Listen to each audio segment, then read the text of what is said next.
Tito capítulo 1, vocês deixam a Bíblia aberta que eu vou fazer uma introdução para a gente entender um pouco do que traz essa carta e sobre o que a gente vai falar nos próximos domingos à noite, certo?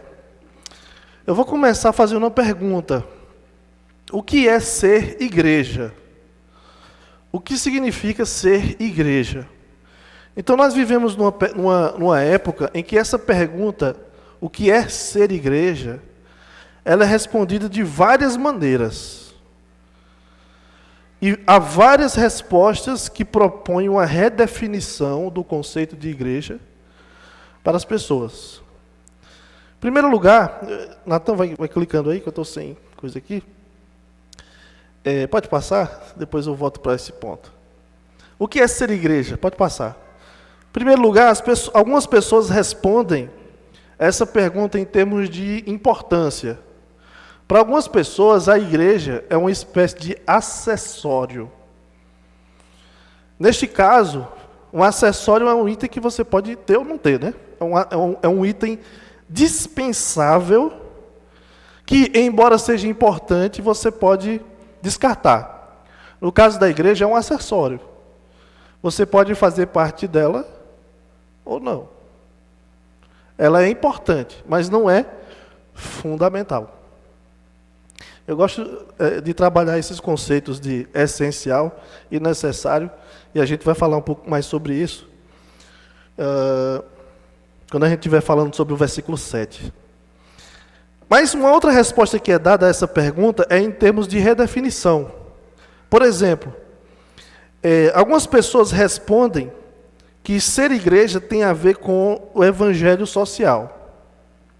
Tem a ver com o entendimento de missões como sendo fazer ação social. E isso é colocado no lugar de Mateus 28:19, de fazer discípulos de todas as nações por meio da proclamação do Evangelho.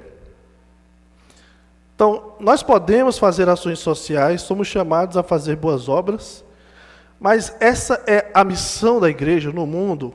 Ou isso decorre da missão da igreja de fazer discípulos? Essa é uma pergunta importante. Então, para algumas pessoas, ser igreja é praticar o evangelho social. Então, algumas igrejas são vistas como uma ONG, mais do que um conjunto de discípulos fazendo discípulos. Pode passar, Natan? Mas também, a igreja tem sido redefinida na sua eclesiologia, modificando o conceito de igreja inclusiva, que não é um problema, para ser uma igreja afirmativa. O que é uma igreja afirmativa? Ou uma teologia afirmativa?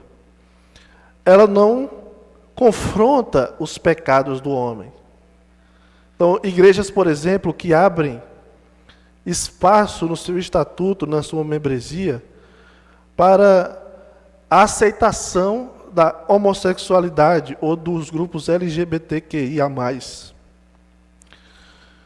Então, essa tem sido uma das modificações que tem acontecido em algumas igrejas. A igreja ela deve ser inclusiva, no sentido de ser aberta a todas as pessoas.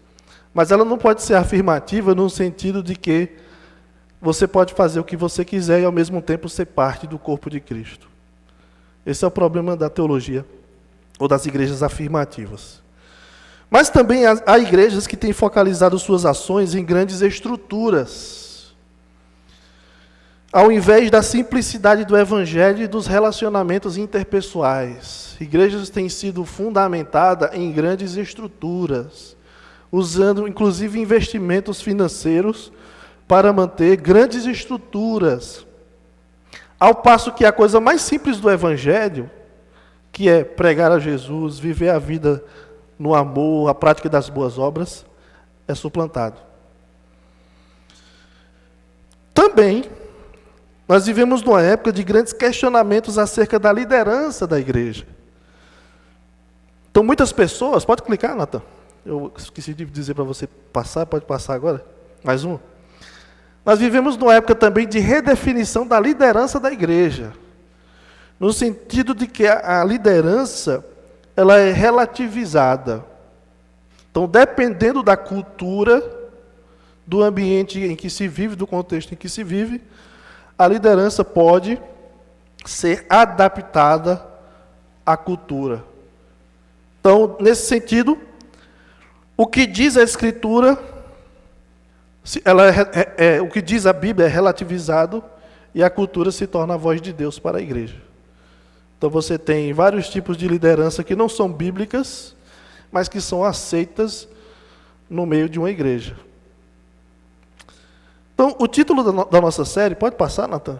O título da nossa série é Igreja do Jeito de Deus. E é baseado, obviamente, na carta, né, de Tito. Mas especialmente no versículo 5. O versículo 5 diz assim: por esta causa te deixei em Creta, para que pusesses em ordem as coisas restantes, bem como em cada cidade constituísses presbíteros conforme te prescrevi.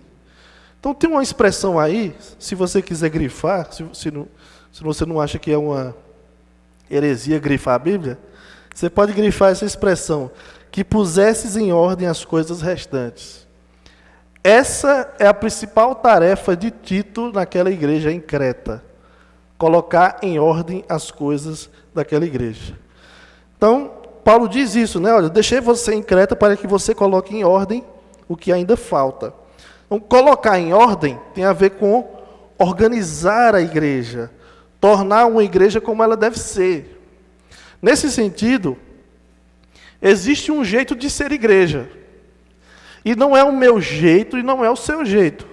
É o jeito de Deus. Existe o jeito de Deus de ser igreja. E é sobre isso que nós vamos trabalhar de hoje em diante nessa série aqui na carta de Paulo a Tito. Então, conforme nós vamos ler aqui, versículo 1 até o versículo 7. Pode voltar para aquela parte, Natan? Volta aí. O slide anterior. Isso. Esse é o tema da mensagem de hoje. Servos de uma mensagem. Então nós vamos ler versículo 1 até o versículo 4.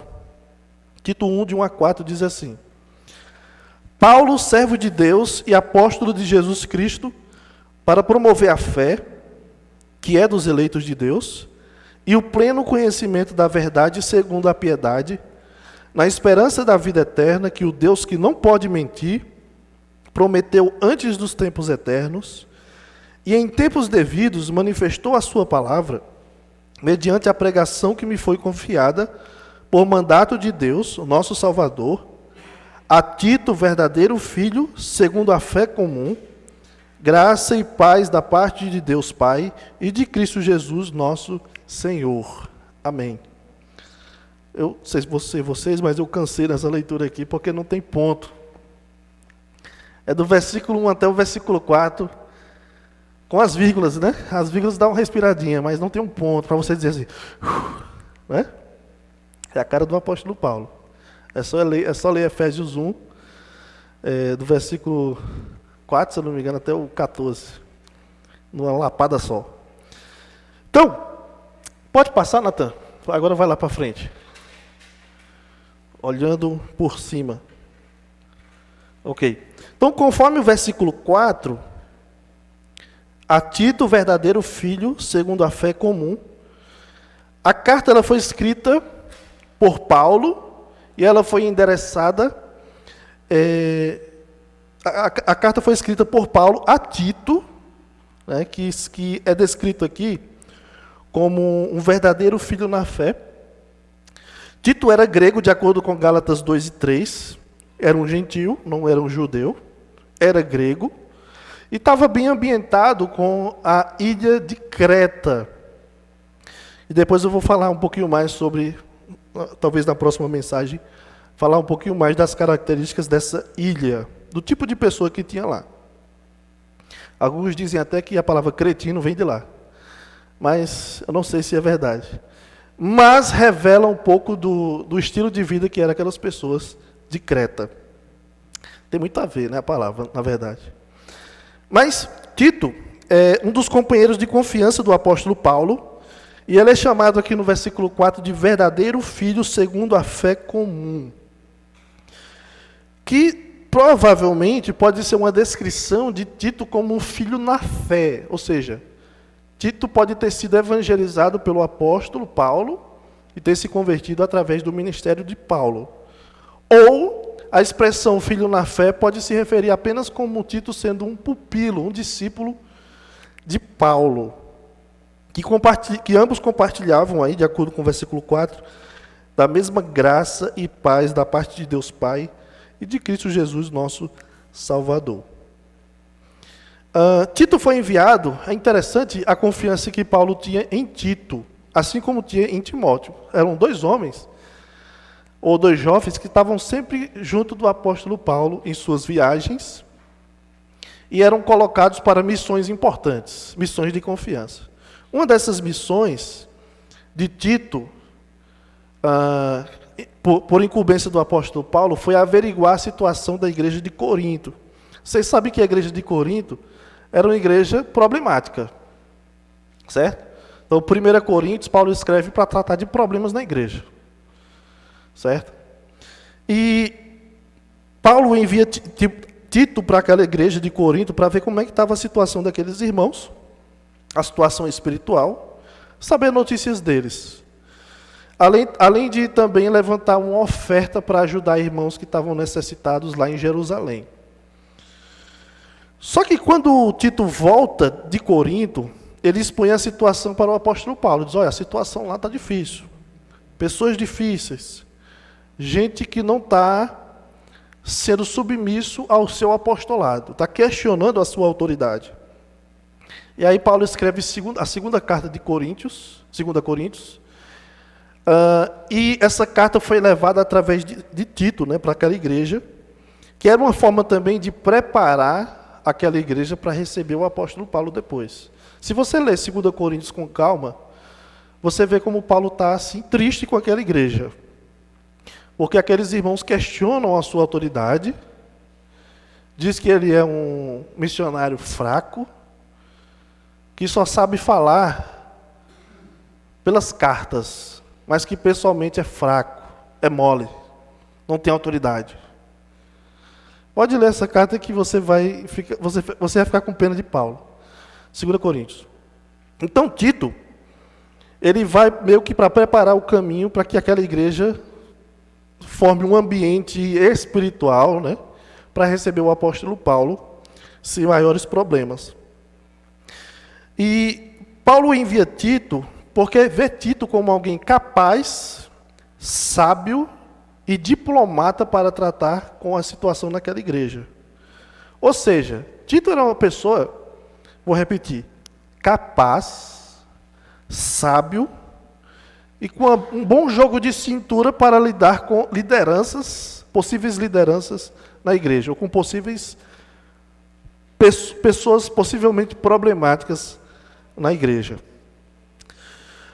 Então, no caso de Tito aqui, nós temos um perfil de um homem que, de fato, seria um ótimo pastor, um ótimo representante do apóstolo Paulo na ilha de Creta. Pode passar? Então, aqui nesse contexto, nós temos Tito em Creta, tendo sido deixado lá pelo apóstolo Paulo, é o que diz o versículo 5, indicando que tanto que Paulo e Tito, né, estiveram juntos naquela ilha.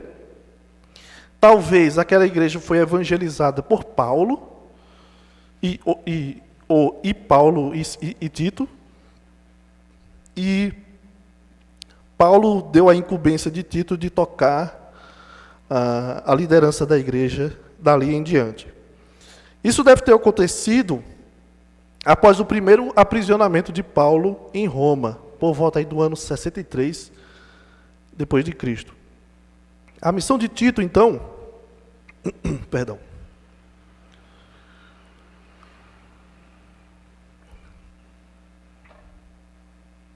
Pode passar aí, deixa eu ver. Isso.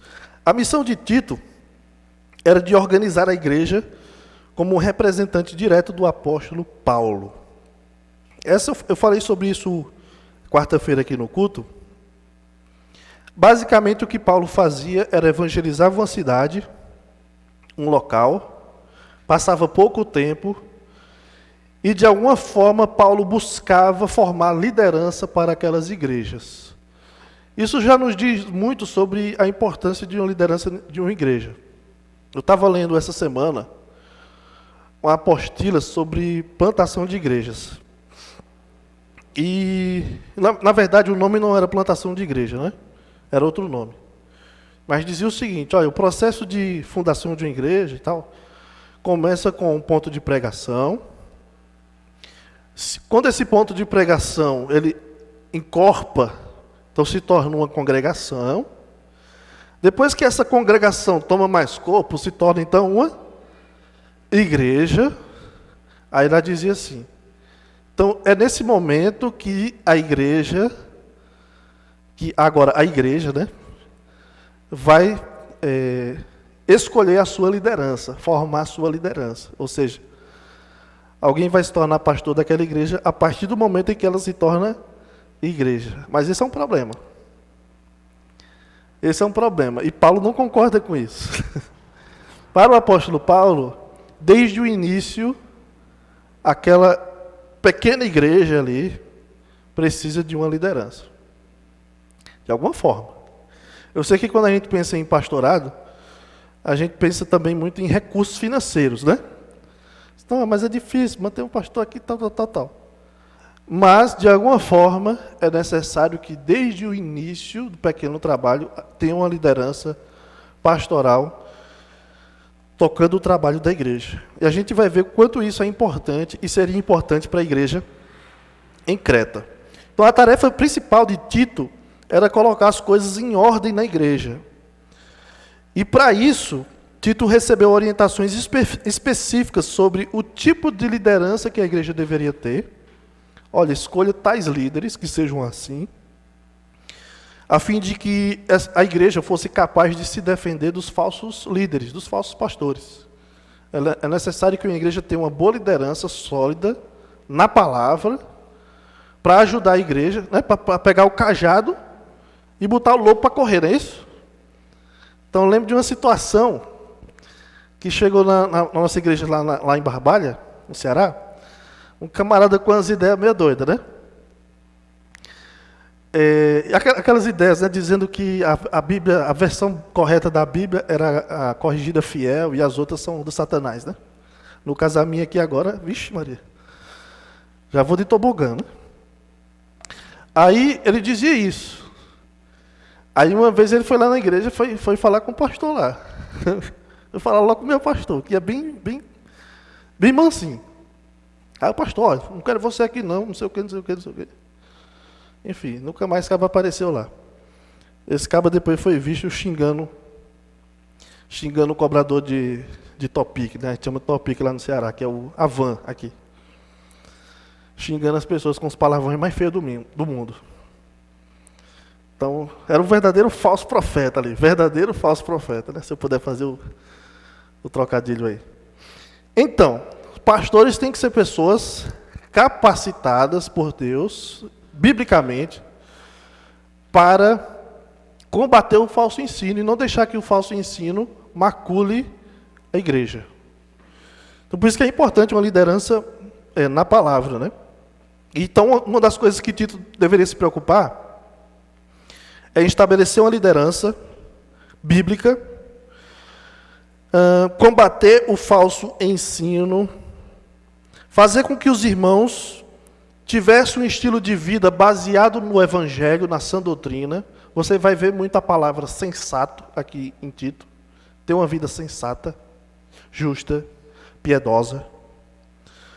E a igreja também é estimulada à prática das boas obras, porque, como a gente vai ver, era uma característica dos cretenses serem preguiçosos, ociosos e muito ocupados em coisas inúteis, ou seja, desocupados, né? Então, uma das coisas que Paulo vai incentivar na igreja aqui é: sejam operosos de boas obras.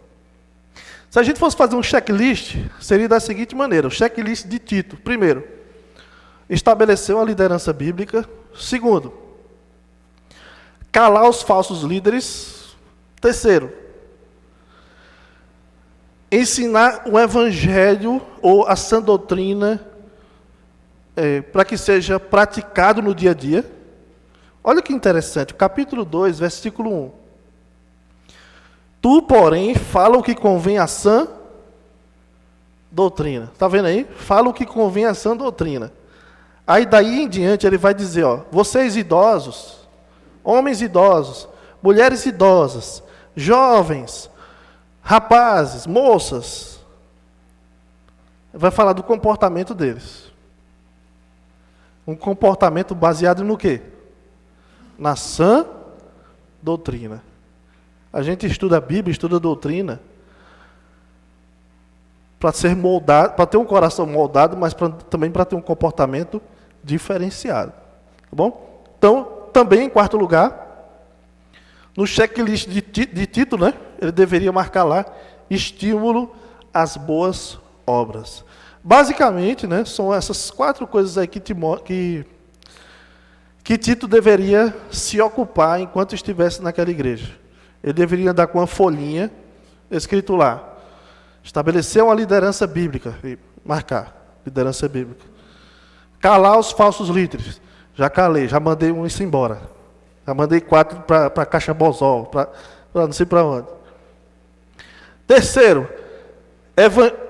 colocar o evangelho, incentivar um comportamento baseado no evangelho, checklist. Estimular os irmãos à prática de boas obras, checklist. E marcando. Então, como a gente vai perceber hoje nessa passagem que a gente leu, o apóstolo Paulo acaba tocando em alguns desses pontos aí, certo? E a gente vai meditar aqui, conhecendo um pouco do perfil e do propósito do apóstolo Paulo, conhecendo também o fundamento do ministério do apóstolo Paulo e o conteúdo da mensagem do apóstolo Paulo. Com isso, nós vamos trazer também algumas aplicações para nossas vidas. E da próxima semana em diante a gente vai percebendo esses outros temas aí que os irmãos estão vendo e trazendo algumas outras aplicações para nós. Primeiro, pode passar, Natan? O versículo 1, ele diz assim, Paulo, leia comigo, versículo 1, Paulo, servo de Deus e apóstolo de Jesus Cristo, para promover a fé que é dos eleitos de Deus e o pleno conhecimento da verdade segundo a piedade. Então aqui no versículo 1 nós temos o perfil e o propósito de Paulo. Qual é o seu perfil? Todos nós sabemos que Paulo era o quê? Apóstolo. Certo? Mas a primeira descrição que ele faz aqui de si mesmo é como um servo de Deus. E isso não é por acaso. A palavra servo significa literalmente escravo. Escravo. Doulos. Com isso, Paulo já estabelece aqui para nós um modelo de ministério para nossas igrejas e para o próprio Tito, né? Tito, uma das primeiras coisas que você vai fazer na ilha de Creta, naquela igreja, é estabelecer uma liderança. Qual o perfil desse líder? Antes de qualquer coisa, esse líder tem que ser o quê? Servo de Deus. Escravo de Deus. Escravo tem dono, né? Quem é o dono? Quem é o dono? O nosso dono? Deus. Ele é o nosso Senhor. Então, Paulo estabelece, ele coloca a si mesmo como modelo, né, para os demais. Modelo de servo, eu sou servo. Antes de qualquer coisa, um pastor, um líder, é servo de Deus. Antes de qualquer coisa, irmãos, lembre-se do quê? Você é o quê? Servo. Serva de Deus. Quando Paulo escreve as epístolas pastorais, que são 1 Timóteo, 2 Timóteo e essa carta de Tito, ele está planejando a sucessão da liderança. O principal tema é a sucessão da liderança. Ele sabe que logo vai morrer, a sua vida vai ser oferecida ali como libação. E ele tem a preocupação de assegurar que as igrejas que ele plantou em Éfeso e na ilha de Creta tenham líderes que sejam fiéis e submissos à vontade de Deus. Então, Paulo, pode passar. Portanto, ao descrever a si mesmo como servo de Deus, o apóstolo mostra a sua própria vida como um modelo de liderança. Antes de qualquer coisa, um líder de uma igreja é servo de Deus.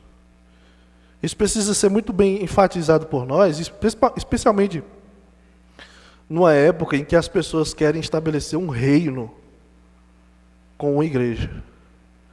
Elas fundam uma igreja para montar um império, para ser rei, para enriquecer às custas de uma igreja, às custas do evangelho, para ficar passeando de carrão e dizendo que Deus está abençoando. Antes de qualquer coisa. E aqui, de repente, algum irmão aqui um dia se torna pastor, líder. Lembre-se, antes de qualquer coisa, você é servo, é escravo de Deus.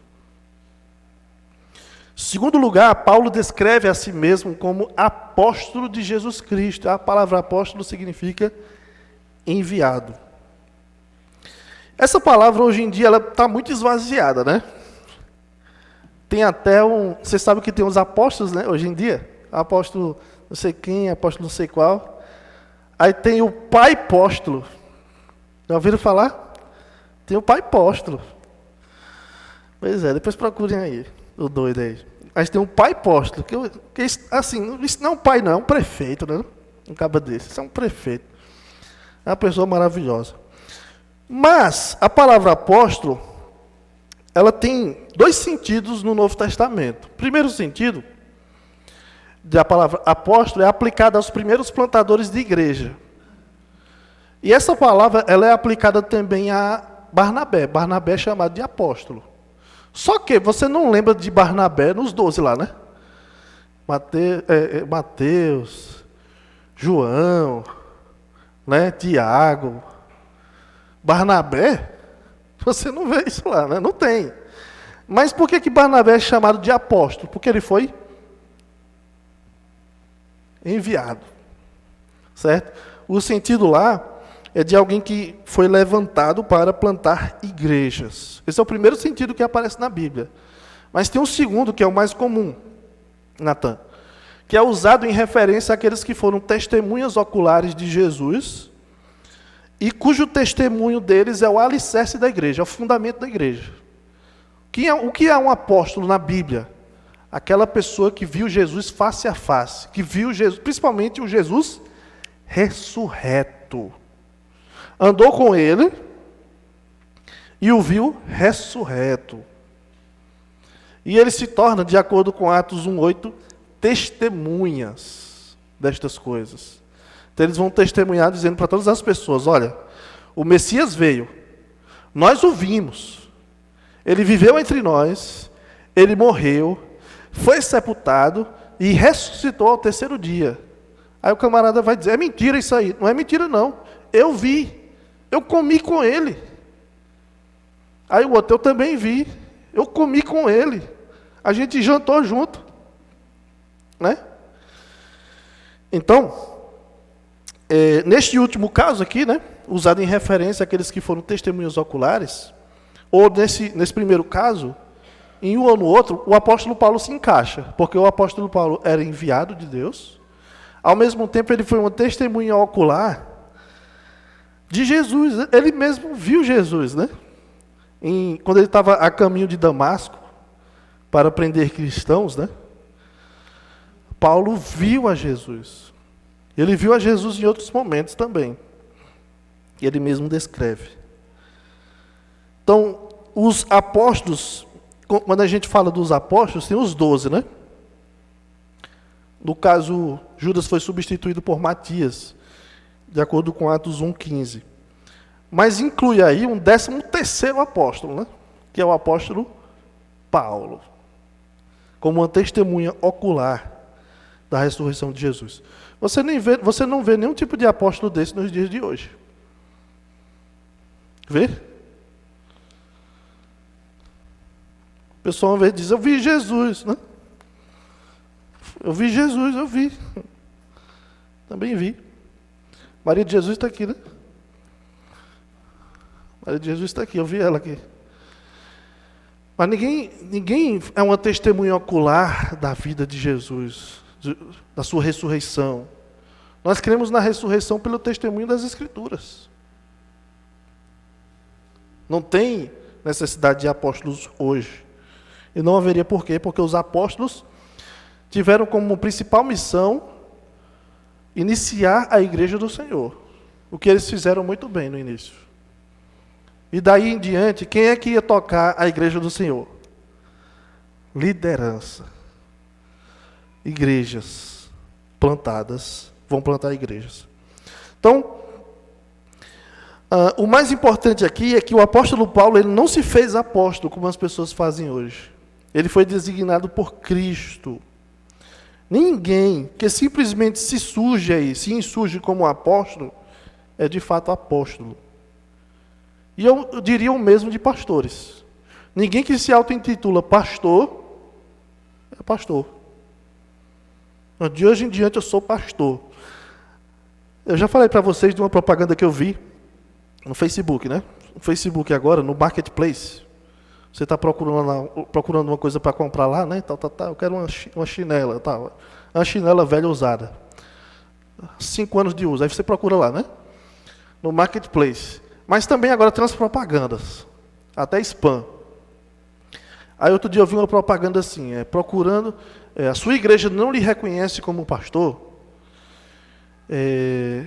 Você tem um chamado de Deus, mas a sua igreja não lhe dá ouvidos, não quer saber. Então, nós reconhecemos o seu chamado. Inscreva-se no nosso curso, receba o certificado com o valor X. Aí tem um valor lá bem alto lá. Para você receber o certificado de pastor. Já que a sua igreja não lhe reconhece. É só fazer aquele curso lá. Isso é um dos maiores papos furados que eu já vi. Porque ninguém se faz pastor. Ninguém pode dizer assim, estabelece você como um pastor. Não é assim que funciona. Isso ocorre no contexto da igreja local. Pastoreio é chamado. Não é uma coisa que você diz assim, eu acho que eu vou ser pastor, porque a vida que eu estou levando não está dando certo, não.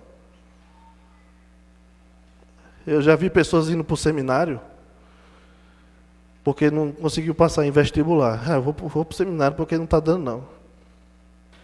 Vou para o seminário porque eu queria fazer direito, eu queria fazer medicina, mas eu não consigo, minha cabeça não... Já que eu não sou muito inteligente, eu vou fazer teologia. Aí me quebra, né? Quer dizer que eu sou burro.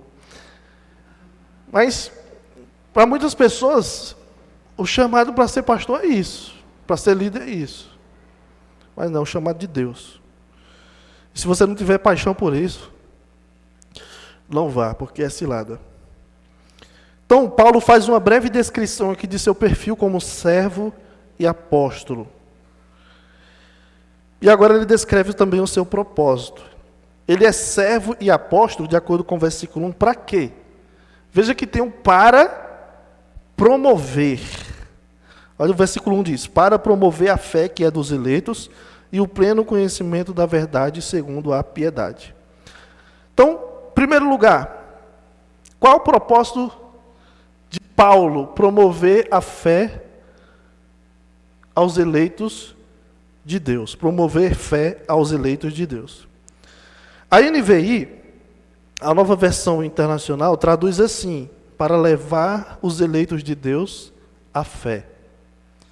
Deus levantou Paulo para quê? Levar os eleitos de Deus à fé. Veja que, irmãos, tem umas perguntas que as pessoas fazem sempre quando a gente fala sobre eleição. Não eleição de Bolsonaro, de Lula. Tem muitas perguntas também. Mas eleição no contexto da salvação. Olha, se Deus nos escolheu, se Deus já tem os seus eleitos, então eu preciso pregar o evangelho? Se Deus escolhe pessoas, para que eu vou evangelizar? Se Deus já escolheu pessoas para a salvação? Essa pergunta revela um entendimento errado da doutrina da eleição. porque acha que os eleitos serão salvos sem a necessidade da pregação do Evangelho. No entanto, o próprio apóstolo Paulo deixa claro que ele foi levantado de Deus para quê?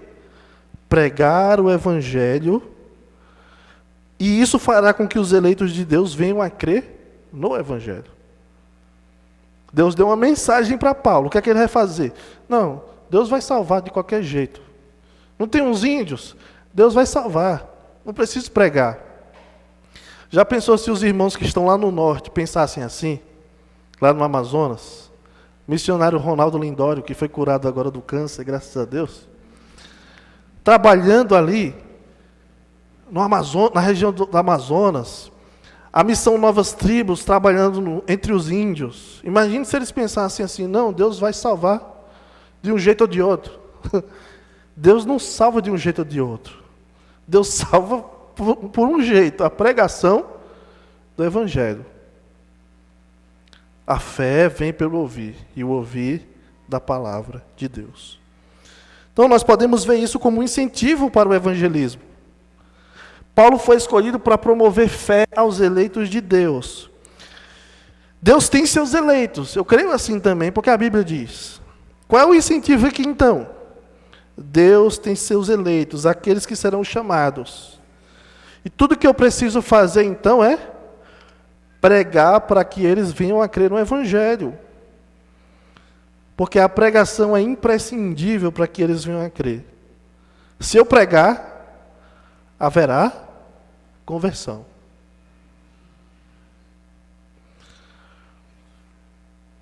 A fé tira as pessoas da morte para a vida.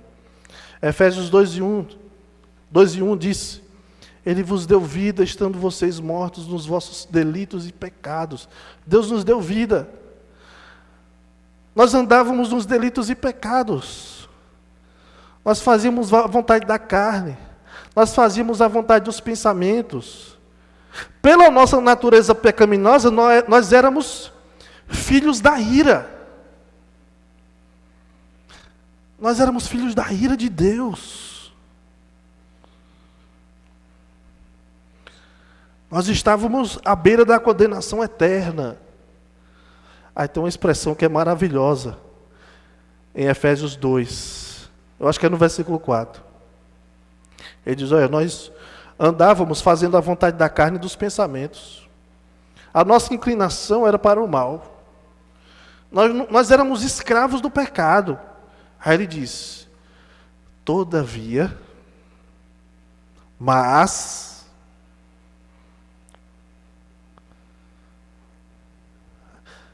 Deus, sendo rico em misericórdia, por causa do seu grande amor com que nos amou, e estando nós mortos em delitos e pecados, nos deu vida juntamente com Cristo. Pela graça sois salvos. Ele diz, olha, nós estávamos mortos, mas Deus nos deu vida em Cristo. Ou seja, essa vida é como acontece em Gênesis capítulo 1. Deus dizia, haja, e a coisa vinha a existir. A vida veio através do sopro de Deus, da palavra de Deus, Deus dizendo, haja, faça-se. Hebreus diz que o Senhor Jesus, né, que para alguns não é poderoso, não é Deus, diz que através de Jesus o universo é sustentado pela palavra do seu poder.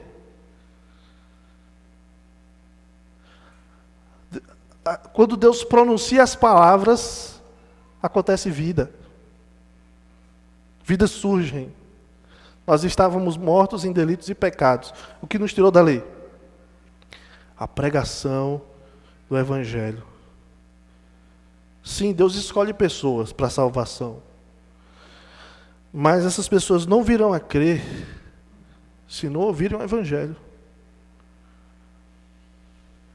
O Evangelho precisa ser pregado. A nossa salvação é uma iniciativa de Deus. E a missão de Paulo era buscar os eleitos de Deus. E essa é a nossa missão também.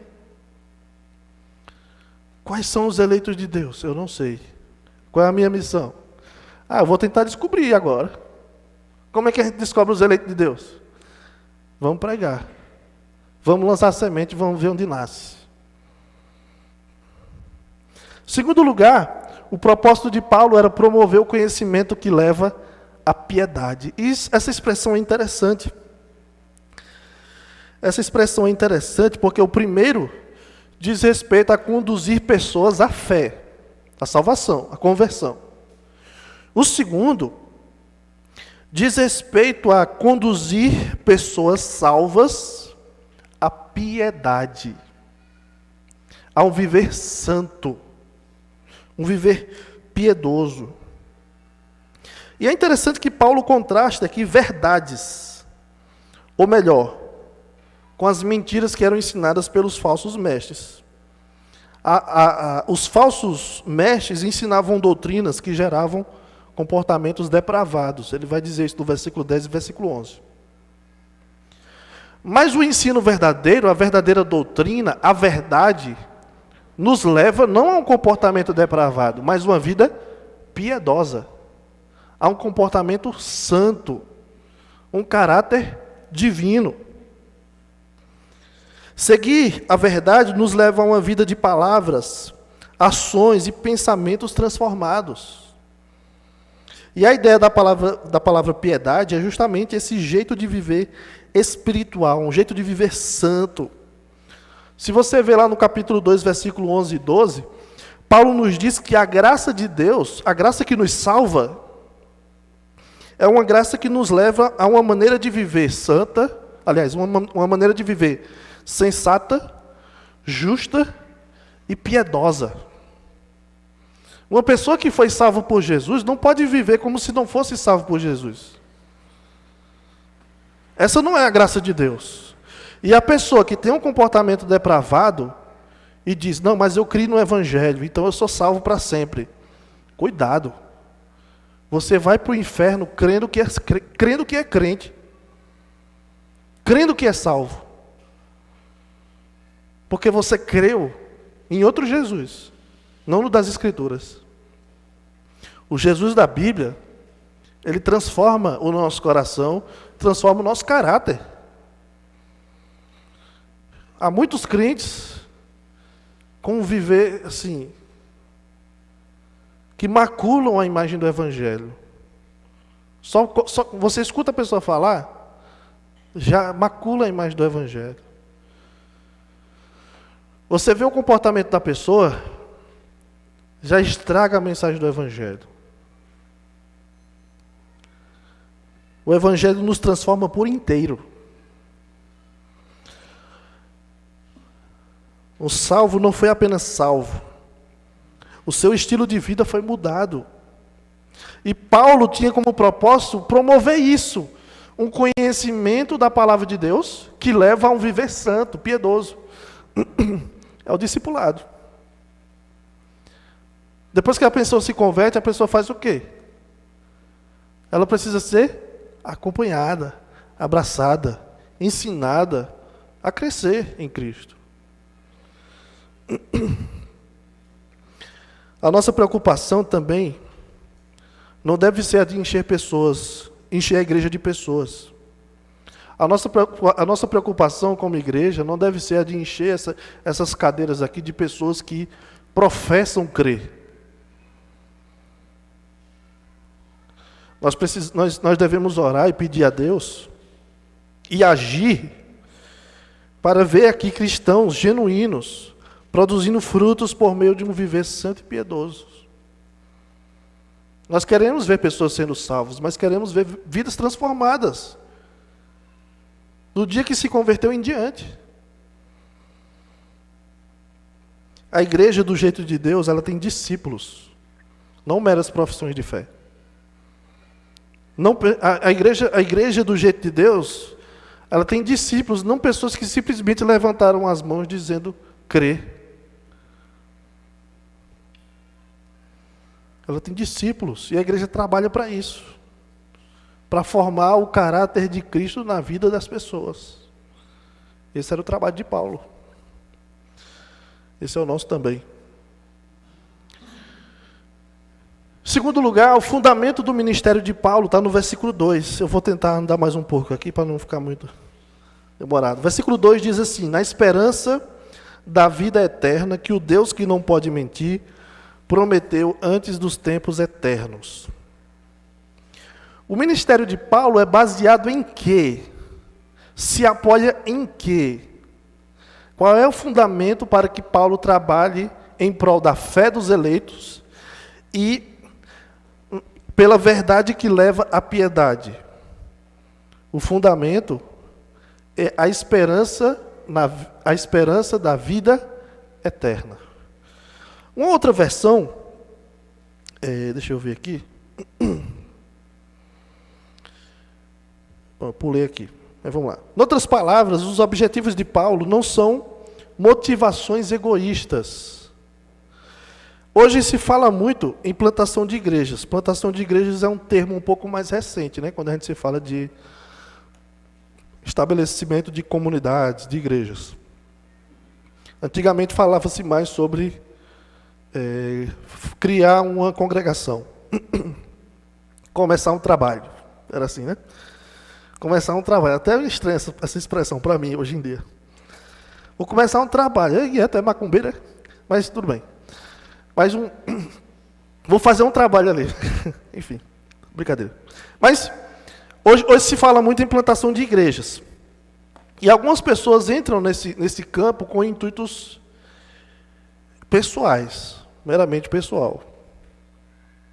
E você conhece um monte de gente que fundou igreja a fim de construir um império para si mesmo, como eu citei agora há pouco.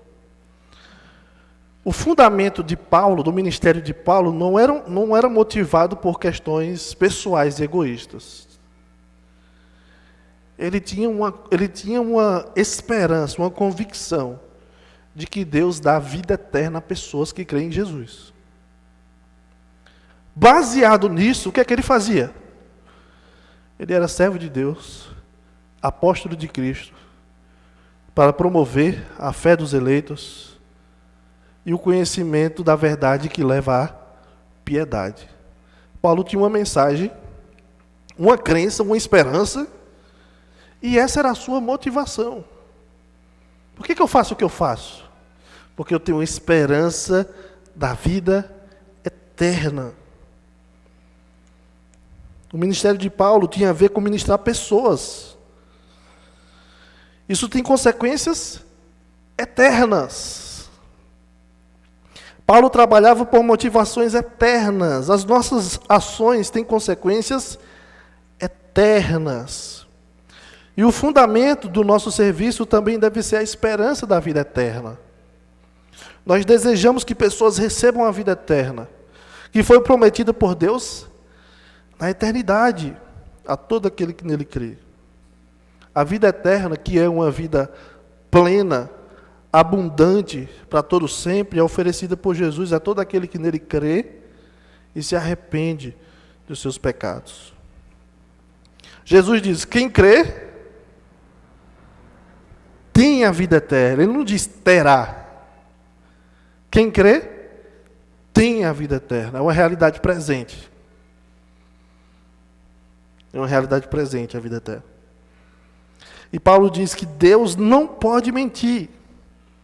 Ou seja, quem crê de fato recebe o quê? Vida eterna. Se Deus prometeu vida eterna, e Deus não pode mentir, então eu posso crer que se eu criar no Senhor Jesus, eu tenho vida eterna. Deus dá vida às pessoas. E essa era a motivação de Paulo. Por que eu faço o que eu faço? Por que eu sou o que eu sou? Eu creio que Deus dá vida eterna às pessoas. E eu vou fazer o que eu puder para que mais pessoas vivam essa realidade. E o Tito capítulo 1, versículo 2, esse texto que a gente acabou de ler, é a cara do apóstolo Paulo. Tanto o versículo 2 como o versículo 3. É a cara de Paulo, porque muitas vezes ele enfatizou que a salvação do crente, ela tem sua origem no plano eterno de Deus. Meus irmãos, eu não sei quantos de vocês são bons em matemática aí. Mas de Gênesis para cá passaram-se quantos anos? Aí tem as teorias, né? Enfim, de um lado tem os que acreditam que a Terra teria aí vamos colocar aí, entre 6 e 10 mil anos, e os que creem que a Terra tem alguns milhões. Tá? Mas vamos imaginar até uns milhões. Vamos imaginar que seja milhões. Ainda torna a coisa interessante. Agora imagine a eternidade. Quanto tempo faz da eternidade aí, passada? Deus disse assim, olha, eu vou fazer, eu tenho uma ideia, Deus falando com a Trindade, eu tenho uma ideia. Nós vamos criar um negócio chamado universo. E nesse universo nós vamos criar os seres, que são a nossa imagem e semelhança. Eles vão ter os nossos digitais. Eles vão ter pensamentos, emoções, vontades, serão como nós. E eles vão ter vida eterna. Eles vão falhar. Mas um dia o meu filho vai lá e vai dar vida no lugar deles. Imagine só. É estranho. Mas imagine que na eternidade, Deus já tinha em mente que Ele iria despejar sobre nós o seu amor através de Cristo Jesus. A esperança da vida eterna. Que o Deus que não pode mentir prometeu antes dos tempos eternos. Antes da eternidade, Deus já tinha planos para nos resgatar. Então, antes mesmo de ter feito alguma coisa, de termos feito alguma coisa, Deus já visualizava a cruz de cada um de nós. Então, isso é a cara de Paulo, né, falar sobre essa temática, porque ele fala isso em Efésios 1 e também em outros textos. Por último, Natan, o conteúdo do ministério de Paulo. Pode passar? A esperança da vida eterna revelada em Cristo. Qual o conteúdo da pregação de Paulo? A esperança da vida eterna, versículo 2. Aí o versículo 3 ele vai dizer: e em tempos devidos manifestou a sua palavra mediante a pregação que me foi confiada por mandato de Deus, nosso Salvador. Então Paulo diz que desde a eternidade Deus prometeu a vida eterna, mas que no devido tempo, num momento da eternidade, na eternidade não tem tempo. Vocês sabem disso? A eternidade não tem começo, não tem fim, é atemporal. Mas Deus que criou o tempo, fez com que seu Filho eterno entrasse no tempo, para que no tempo nos desse vida na eternidade. Eu filosofei agora. Mas é isso que Paulo está dizendo.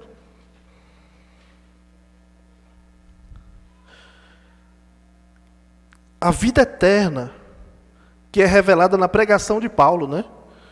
Quando ele prega sobre a vida eterna, ele fala sobre quem? Uma pessoa. Jesus. Passa aí, Natan. O Senhor Jesus, ele diz em João 17,3, na oração sacerdotal, o Senhor Jesus disse: a vida eterna é esta. Qual é a vida eterna? Que te conheçam a ti, falando para o Deus Pai, que te conheçam a ti como Deus verdadeiro, único Deus verdadeiro, e Jesus aponta para ele agora: e a Jesus Cristo, a quem enviaste. A vida eterna é conhecer a Deus e o seu Filho Jesus. A vida eterna vem através de uma pessoa, Cristo. O conteúdo da pregação de Paulo, meus irmãos, era a esperança da vida eterna prometida por Deus, revelada em Jesus. Ele diz: no devido tempo, Ele manifestou a sua palavra mediante a pregação que me foi confiada por mandato de Deus, nosso Salvador. Aquele que é desde a eternidade, Jesus, se tornou alguém deste plano temporal, a fim de nos conceder vida além do que estamos acostumados aqui neste mundo. E isso é muito especial. Portanto, Natan, uma igreja do jeito de Deus, ela tem como conteúdo central o Evangelho de Cristo, que concede vida eterna a todo aquele que nele crê. Ou seja, o Evangelho é a mensagem da igreja. Nós não fomos chamados para pregar palavras de motivação, de autoajuda, palavras que tragam alguma motivação especial, enfim, através de exemplos de pessoas, enfim. Nós somos chamados para expressar uma mensagem ao mundo. Jesus veio, a salvação veio. E quem nele crê, recebe vida eterna e perdão dos pecados. Essa é a mensagem que nós temos a pregar. Arrependam-se, creiam no Evangelho, recebam a vida eterna. Nós temos uma mensagem e devemos viver e pregar. Eu concluo com algumas aplicações. Em primeiro lugar, nós somos igrejas de Deus, somos servos de Deus e também somos servos da palavra. Nós somos servos de uma mensagem. Isso significa que nós temos uma mensagem e nós não podemos sair dela. O Evangelho. A esperança da vida eterna. Que o Deus que não pode mentir prometeu antes dos tempos eternos. Então nós não temos nenhum direito de mudar o conteúdo do Evangelho. Nós não temos esse direito. Uma igreja do jeito de Deus deve ter como mensagem central o Evangelho de Jesus Cristo. Amém? Em segundo lugar. Eita, rapaz, foi escuro. Tá bom. Em segundo lugar, agora sim. Na esperança da vida eterna, nós devemos buscar os eleitos de Deus espalhados por aí, para que ouçam e creiam no Evangelho. A pergunta é, você tem falado de Jesus para os outros, baseado nessa esperança? Você tem convivido com pessoas, trabalhado com pessoas que não creem, que não têm essa esperança?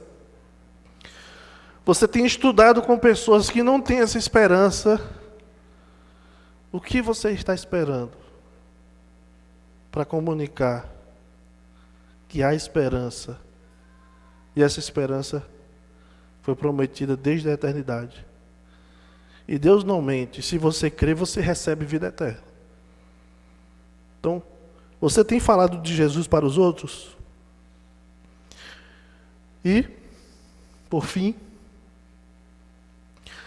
devemos ser pessoas comprometidas com o desenvolvimento da fé de outras pessoas.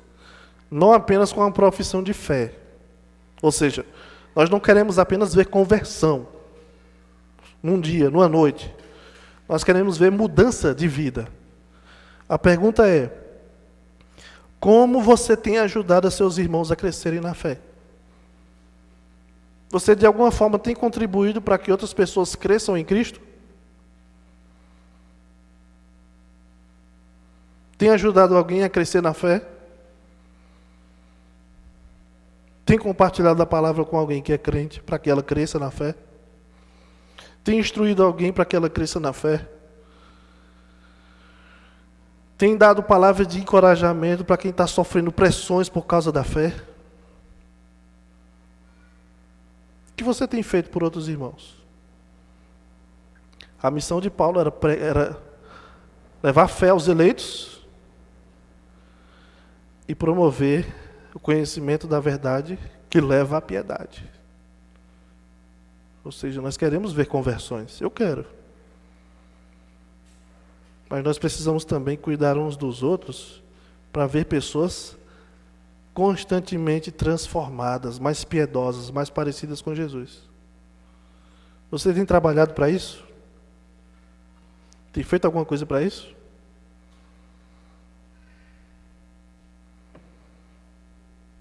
Amém. Senhor Deus, Pai querido, obrigado por tua palavra mais uma vez. O Senhor falou conosco. Nós pedimos, Deus, que nos ajude diante das verdades aqui ensinadas, que nós possamos permanecer nelas e possamos, Deus, ter como missão para nós, para a nossa igreja, o resgate de pessoas e vidas transformadas diariamente. Ajude-nos, Deus, para sermos parte desse trabalho do Senhor, sermos parte dessa missão do Senhor. É o que nós te pedimos em nome de Cristo Jesus. Amém.